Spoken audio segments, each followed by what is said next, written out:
గురుగారు, అలాగే ఈ వారం కర్కాటక రాశి వారికి ఎలా ఉందంటారు? కర్కాటక రాశి వారికి కేవలం ఒక్క గ్రహమే యోగిస్తోంది. చంద్రుడు 6వ రాశిలో యోగిస్తున్నారు. ముఖ్య కార్యక్రమాల్లో శ్రద్ధ వహించండి.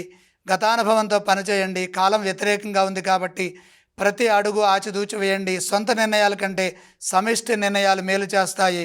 అందుకు అవసరమైన సూచనలు ఇతరుల నుండి, మిత్రుల నుండి, బంధువుల నుండి, దగ్గర వారి నుండి తీసుకోవాలి. ప్రతి అంశము కుటుంబ సభ్యులతో చర్చించిన తర్వాతే బాధ్యతలని నిర్వర్తించండి.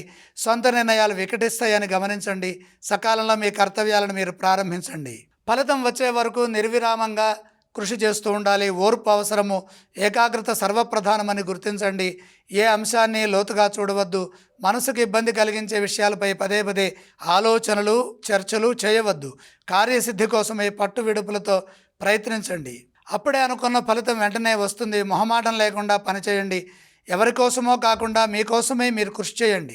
అపార్థాలకు అవకాశం కల్పించకండి. వీలైనంత మితంగా సంభాషించండి. వృత్తి, ఉద్యోగ, వ్యాపారాల్లో ప్రతి అడుగు జాగ్రత్తగా వేయండి. ఆర్థిక అంశాలపై దృష్టి నిలపండి. వారం చివరి భాగంలో తప్పనిసరిగా మేలు జరుగుతుంది. అలాగే కర్కాటక రాశి వారు ఈ వారం ఏ స్తోత్రం పఠిస్తే బాగుంటుంది?